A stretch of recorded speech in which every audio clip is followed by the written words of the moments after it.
Yes, it is true that I have resigned. I have submitted my resignation. My resignation has been accepted.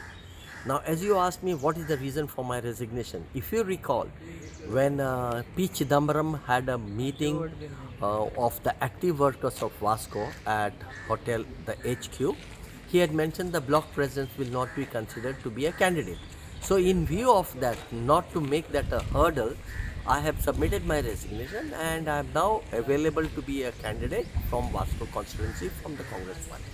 So you are definitely in the race for the Congress ticket in Vasco. I am 100% in the race for the Congress party ticket just because I am the only person amongst the Congress members who qualifies for all the criteria that have been laid down. There is not a single person who meets all the criteria, and so therefore there should not be any dispute that I'll be the only candidate from Vasco. Have you expressed your wish to the High Command? My requirements have been furnished to the High Command in writing and they are fully aware of it.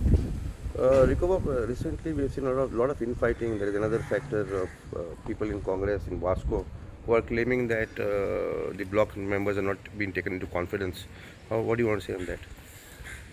If you want to know the facts about it, it is basically the ignorance on the part of the people who have gone to the press by saying that they were not taken into confidence.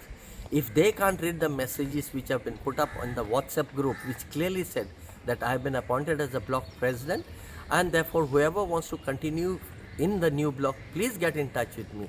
And not one person has got in touch with me, including the people who have gone to the press, including the people who are guided them to go to the press. So it is malicious on the part of the people to go to the press, blaming Girish and others for constituting the new block.